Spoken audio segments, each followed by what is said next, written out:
What is going on, everybody? It is Dylan with Astrodfs bringing you a brand new video. Today's video, I'm going over basically the game of the year so far. Week 6's Monday Night Showdown between the Roughnecks and Defenders. This is a very highly anticipated game. Just watching both these teams kind of grow this season. DC is kind of mid-tier as far as favorites going into the season. I think I got them at like plus 550, plus 600, something like that. And now they are the favorites to win, being the last remaining undefeated team, facing Houston, who until last week looked like the most dominant team. They look like not one team in this league could get close to beating them. And DC has looked good.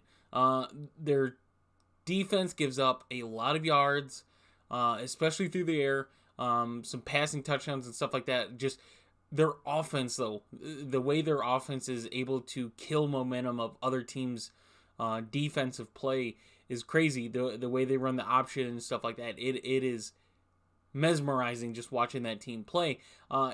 This is just a good game. I'm very excited for this game. I have bets on Houston. I have bets on the under. I don't care if neither one wins. This should be a very good game, and I hope it lives up to those expectations. This is a very key moment in the XFL season.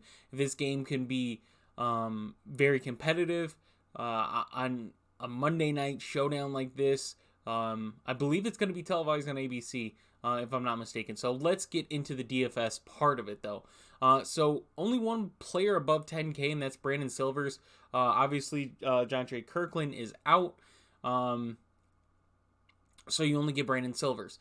And then we get the quarterbacks of DC, Jordan Ta'amu and Derek King at 86 and 8,000, which these two guys make any type of showdown that much more difficult.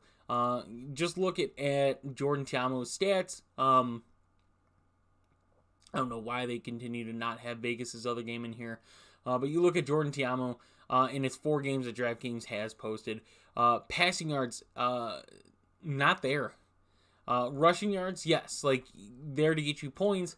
You look at Derek King, kind of the complete opposite. The rushing yards can be there. The passing yards non-existent. What I'm worried about from the DC side is if Houston's offense is still able to move the ball down the field, which DC has. You can look right here. Going into the week, the worst passing defense as far as yards allowed, the worst. So if Houston's able to do what they've done all season, except for last week against Seattle, and able to move the ball down the field, put points up on the board, is DC going to do what they've been able to do, which is control the game by running the football. If DC becomes down by 2 touchdowns, they're going to have to throw the football, which we have not seen this team really do at all this year. They've relied on the run to win them games. Abram Smith is making a name for himself as one of the top XFL prospects. And he's right here at 9,200. You get Dante Burnett at 96, Abram Smith at 92, Max Borghi 9, and then you get the quarterbacks, which is odd, but we know how DC can be. And I don't know, Jordan Ta'amu's not playing bad. Obviously, they're undefeated, so he's not playing bad enough to where he's losing the games. Derek King gets in there when he needs to. But let's go over the Houston side, and then we'll go over the DC side. I believe the DC side has a lot more opportunity for value. So the Houston side, Brandon Silvers, 10-6. Yes, I love him in this matchup. This is a great bounce-back game for Brandon Silvers in this Houston offense. Even with Kirkland out, I still believe this is a good matchup overall. Dante Burnett, 9,600. I mentioned for the main slate, I'd rather take Travell Harris here at 7,400. I just don't mind Dante Burnett, don't get me wrong, but for the price difference and the opportunities they get are very similar. Travell Harris at 7,400, save $2,200, even though this is a slate where you don't really need to save salary. Max Borghi here, obviously a piece that you want to get, especially being a versatile running back. Obviously, you have Lee, Elian here. Both those running backs have look good in their opportunities they've gotten, but I'm just sticking with Max Borghi as far as that. So Max Borghi, Travell Harris are two yeses for me. Dante Pernette is kind of on that maybe to no side. If he has a good game, then so be it. You get burnt on that. But for saving $2,200, the amount that Burnett needs to outscore Harris, it's got to be pretty significant. Cedric Bird down here at 5,000 is another name that I really like tonight. Very solid receiver for Houston all year. And at 5,000, he's one of those value pieces. He's somebody that you get in your lineup that doesn't kill your salary but has a safe floor. Right below him, Justin Smith, 7,600. Like, yes, you can look at some of his stats this year. I mean, he has a really good game last week against Seattle. But I'm more looking at Ben Putman down here. Is a guy who's gotten some more consistency, and it's still not good. But for an 1,800 price tag, that's what I'm more looking at. And then the Roughnecks defense at 34, I easily believe is playable today. I believe you could play both defenses, and it wouldn't be bad.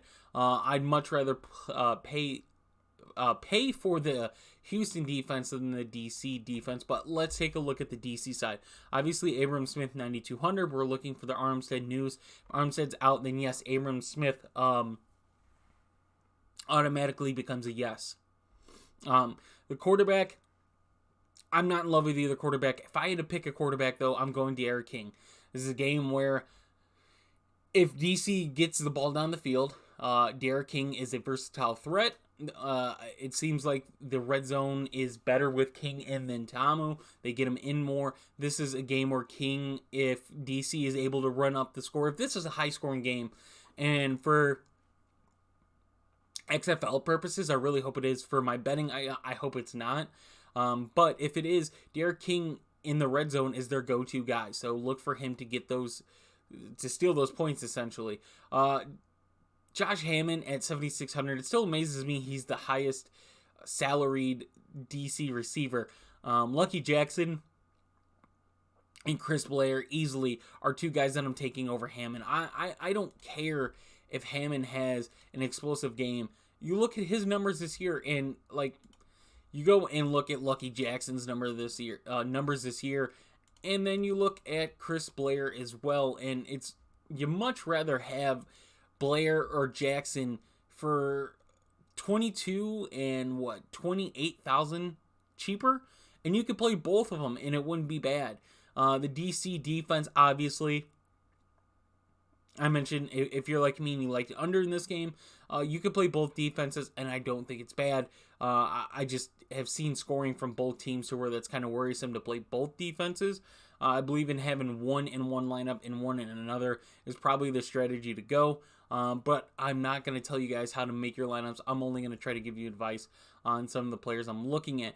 And then last but not least on the DC side is Ethan Wolf. If he is playable, out of $1,000, you're getting the minimum for a tight end who was used quite a bit while healthy. Now, let's try to get into a lineup builder. So, as a safer play, I think we get Brandon Silvers as our captain. Most expensive guy by far, but we're going to get him in there. Lucky Jackson saves us some salary. We want Travell Harris definitely in the lineup. Let's get Max Borghi as well. We're left with 6. I could go Blair. I could go Bird. Let's go Bird. And we're left with 73. And we can't get the expensive DC players. So let's get off Bird. Let's go. I don't really love Abram Smith in this matchup. Let's go Derek King, and we get 4,300. And you can get the Roughnecks defense. Ben Putnam is here as well at 1,800. And I think if we go Putnam, we're left at 10.5. And you could get whoever you want. I just believe if you're doing a 2 DC stack, you're wanting the Houston defense on that side, on the opposite side of that. So hope you guys did enjoy the video. If you did, please leave a like and subscribe. I will have a first look video going out tomorrow as far as early look bets. Hopefully we can have a bounce back finally, and I get a lot smarter on what I'm doing. But overall, I hope you guys do enjoy all the XFL content, and I will see you in the next one.